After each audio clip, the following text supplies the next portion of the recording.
Bonjour à tous, on se retrouve pour le quintet de samedi à Vincennes qui a réuni 20 partants sur 2 échelons différents. Nous aurons affaire à des chevaux de 6 et 7 ans avec 10 chevaux qui partiront au poteau des 2850 mètres.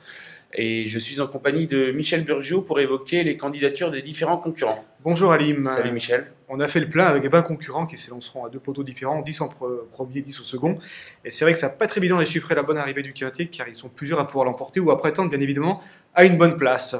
Du premier abord, on a l'impression que la qualité se situe plutôt au second poteau, mais en tête, il y a quand même quelques concurrents qui peuvent jouer de très très bons rôles. Alors, on attaque tout de suite avec ma favorite. Absolument, parce que raison pour laquelle d'ailleurs vos 2 préférés sont au second échelon. Voilà, s'élanceront au second échelon. Il s'agit du numéro 12, Toscane de Bruyère. C'est une fille de Ténor de Beaune. Et comme son père, elle est entraînée par Jean-Baptiste Bossuet.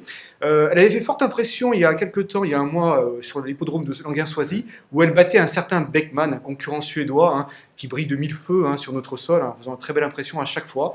Elle l'avait battu de belle manière en lui mettant la pression dans le dernier tournant. Elle a déçu par la suite pour son retour sur le plateau de Gravel, où elle s'est montrée fautive dans le premier tournant. Elle n'était pas très à l'aise dans ses allures, mais il faut la reprendre car c'est une jument de qualité. Certes, elle devra s'élancer au second échelon, comme on le disait, mais à l'issue d'un bon parcours, elle peut fournir la lauréate de l'épreuve. C'est pas une impossibilité. Je la reprends en confiance. Oui, on n'a pas pu la juger. C'est vrai qu'elle était partie avec les faveurs du public. Elle était écrasée d'argent. Et d'ailleurs, votre second choix, Tischendorf-Pad, lui, contrairement à Toscane de Bruyère, a satisfait lors de sa dernière course. C'est vrai, il est arrivé 5e sur les 2100 mètres de la grande piste. Ce jour-là, il n'a pas été vraiment chanceux. Il a pris le galop à un moment donné dans le parcours. Alors, je ne sais pas s'il a été gêné ou pas, mais il a perdu de précieuses longueurs. Mais il est revenu bien finir sans avoir toutes ses aises. Il a terminé à la 5e place. Mathieu Abrivard le dit en pleine bourre dans notre rubrique entraînement. Et logiquement, il faut le choisir en base dans cette épreuve. Ma seule petite réserve, c'est qu'il ne sera pas déféré des antérieurs, et c'est ainsi qu'il a obtenu ses meilleures performances. C'est ma seule réserve. Mais logiquement, sur ce qu'a déclaré Mathieu Abrivard et l'impression visuelle qu'il a laissée lors de sa dernière performance, je le retiens également en confiance. D'accord. On parlait des 2 échelons, donc vos 2 préférés se situent au second poteau. En revanche, votre 3e choix s'appelle Samurai Purple. Il reste sur de superbes performances, mais là on vient de parler de nos 2 concurrents, des 2 concurrents précédents avec des performances sur le plateau de Gravel. Lui vient de province. Voilà, il n'a jamais couru encore à Vincennes, ça sera un peu le baptême de feu. Alors, il vient de réaliser une saison 2013 remarquable. Depuis que Anthony Péjus l'a acheté récemment, au mois de juin, il a déféré des 4 pieds et le cheval est totalement transformé. Il a remporté, je crois, la bagatelle de 8 succès en étant pieds nus, ce qui n'est pas rien. Donc, non, 7 succès exactement, en 9 sorties en étant déféré des 4 pieds et pris également 2 premiers accessites.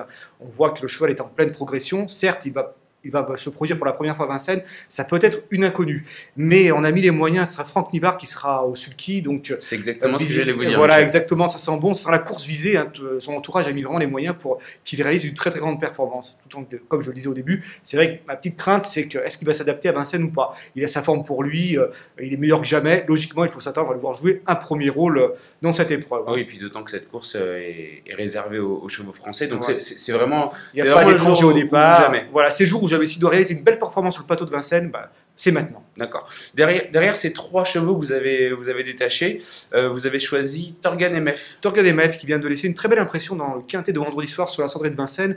Ce jour-là, il a donné une belle réplique à Totubio qui n'est pas le premier venu dans le dernier tournant. Il lui a mis la pression. Certes, il a faibli un peu à la fin. Il a terminé 4e, mais ce jour-là, l'impression visuelle était plutôt bonne. Il s'élance en tête, ce qui est vraiment un avantage. Et il a déjà fait ses preuves sur les parcours tenus de la grande piste, même s'il n'a pas forcément couru beaucoup. Mais je le vois dans les 5 premiers.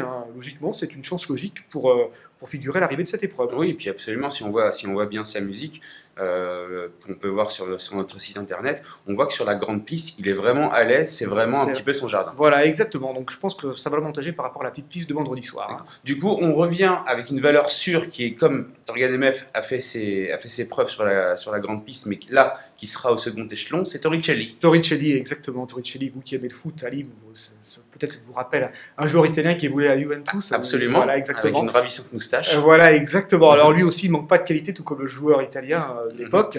Alors c'est vrai qu'il vient d'effectuer une rentrée à Cabourg ce jour-là. Je pense que cette rentrée lui a ouvert un peu les poumons. C'est un cheval qui se prépare vite, il brille généralement sur sa fraîcheur. Il est confirmé sur les parcours tenus de la grande piste, il a pu faire ses preuves. Et logiquement, moi je vois une première chance également de figurer à l'arrivée de ce quintet. C'est un cheval dur à l'effort, il peut partir de loin si le besoin s'en fait sentir. Mais logiquement, il a sa place, il est dans sa catégorie.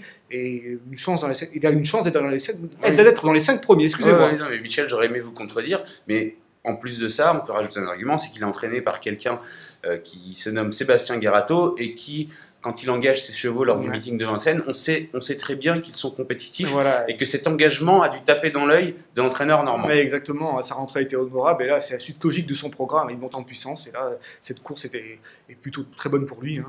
Alors Michel, on vient d'évoquer 5 chevaux, 3 bases. 2 chevaux à suivre. Est-ce que vous auriez une surprise ou quelque chose à sortir de votre chapeau? Alors, commençons peut-être par mon coup de cœur, parce que c'est vrai que c'est Samouraï Purple en fait. C'est comme on le disait au départ, la candidature. Maintenant ou jamais, donc ça sera mon coup de cœur. Et comme surprise, je vous propose le numéro 18. Il s'agit de Sarah Duplessis qui a réalisé une saison 2013 remarquable. Il faut savoir qu'au mois de mars, elle battait un certain Toref de Cao qu'on a vu gagner récemment à Vincennes et terminer deuxième de l'étape du GNT à Mokanchi. C'est une performance qui est quand même relativement parlante. Elle a réalisé une très belle saison 2013. Elle a peu couru à Vincennes, mais elle a déjà réussi. Et logiquement, elle part au second poteau, mais si elle parvient à prendre des bandeaux, elle a logiquement un bon rôle à tenir pour une 4e, 5e place, c'est pas impossible. Mais il faut qu'elle ait le bon parcours.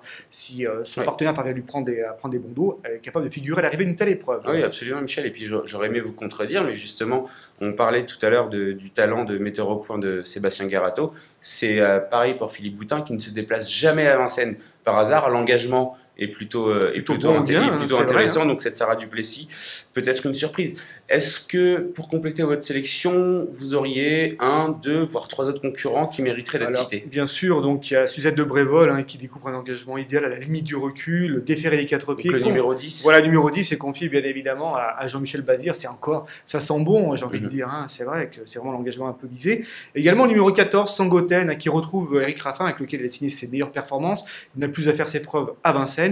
Et cette fois, il sera déféré des 4 pieds, ce qui m'a en fait poussé à le retenir. Il sera déféré des 4 pieds, ce qui n'a plus été le cas depuis le précédent meeting d'hiver. Je crois que c'était au mois de mars. Donc, logiquement, encore une fois, je pense que l'entourage a mis tous les atouts de son côté pour pouvoir réaliser une très belle performance avec Sangoten. Vous venez de me tendre une perche pour pouvoir vous contredire pour la première fois. Allez-y. Si j'avais été à votre place et que j'avais dû faire mon pronostic, ça aurait été ma surprise. C'est votre surprise, donc, d'accord. Quel est votre conseil de jeu, Michel, pour cet événement? Alors, ce sont 2 chevaux que j'aime bien. Ça sera donc Tichen of Pad, le numéro 13, et le 3, Samouraï Purple, que j'ai placé en 2e et 3e position dans mon pronostic, que je vous conseille en couplet placé. Pour les plus gourmands, couplet gagnant, on ne sait jamais. Pourquoi pas en 2/4 également. Voilà. Très bien. Écoutez, Michel, merci beaucoup. Merci à vous, Alim. Vivement samedi, parce qu'on va avoir un superbe week-end à Vincennes. Exactement, un très bon week-end avec bien sûr la finale du GNT en point de mire. Très bien. Merci Michel. De votre écoute. Merci à tous. Au revoir.